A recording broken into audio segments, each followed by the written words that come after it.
Hello bachcho, let's read the question. In this question, are given. In the direction, it is written in the following questions a statement of assertion, that means A is followed by a corresponding statement of reason, that means R. Of the following statement, choose the correct one. Option A, both A and R are correct and R is the correct explanation of A. Option B says both A and R are correct and R is not the correct explanation of A. Option C says A is correct and R is incorrect. Option D says A is incorrect and R is correct.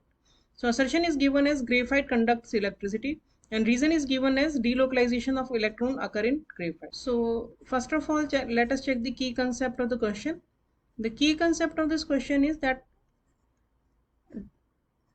carbon has different allotropes and the three major allotropes of carbon are graphite, diamond and fullerene. और graphite जो होता है उसकी layered structure होती है जिसमें वो छोटी छोटी हेक्सागोनल रिंग्स बनाता है कार्बन की एंड लेयर बना लेता है हेक्सागोनल एटम्स की और उसके बाद वो लेयर्स आपस में कनेक्टेड होती हैं with weak van der Waals forces. So अब अगर हम इस क्वेश्चन का कंप्लीट सॉल्यूशन देखें तो इसमें हमें दिया है कि ग्रेफाइट कंडक्ट्स इलेक्ट्रिसिटी।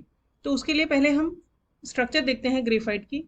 ग्रेफाइट में क्या होता है कि जो कार्बन होता है वो sp2 हाइब्रिडाइज्ड होता है और ईच कार्बन एटम जो होता है वो 3 और कार्बन एटम्स के साथ जुड़ा हुआ होता है और इस तरह से हेक्सागोनल रिंग्स बनाता है और ये हेक्सागोनल रिंग्स आपस में अटैच होके लेयर्स बना लेती हैं। तो जैसे ये अपर लेयर हो गई और इसके नीचे और एक लेयर होगी,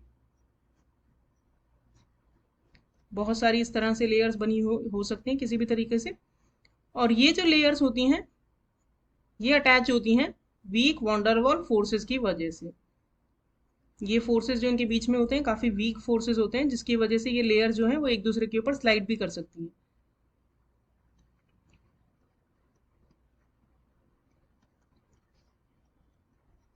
तो अब हम इसमें देख पा रहे हैं कि कार्बन जो है 3 कार्बन से जुड़ा हुआ है, एक कार्बन। तो कार्बन जो हो गया इसमें वो sp2 हाइब्रिडाइज्ड हो गया। तो sp2 हाइब्रिडाइज्ड हो गया यानी कि जो 3 कार्बन का के पास कितने वैलेंस इलेक्ट्रॉन होते हैं? 4 वैलेंस इलेक्ट्रॉन होते हैं और इनमें से 3 जो तो बॉन्ड बना लिए, एक एक सिंगल कोवेलेंट बॉन्ड। लेकिन चौथा जो इलेक्ट्रॉन होता है वो इसके पास रहता है, वो p ऑर्बिटल में डीलोकलाइज होते रहते हैं और इनके डीलोकलाइजेशन की वजह से ही, क्योंकि एक फ्री इलेक्ट्रॉन है, इस फ्री इलेक्ट्रॉन की वजह से ही ग्रेफाइट कैन कंडक्ट इलेक्ट्रिसिटी। अगर हम नॉर्मली देखें तो कार्बन एक नॉन मेटल होता है और कंडक्ट इलेक्ट्रिसिटी किसकी प्रॉपर्टी होती है? वो होती है मेटल्स की प्रॉपर्टी, इलेक्ट्रिसिटी कंडक्ट करना, क्योंकि उनके पास फ्री इलेक्ट्रॉन्स होते हैं।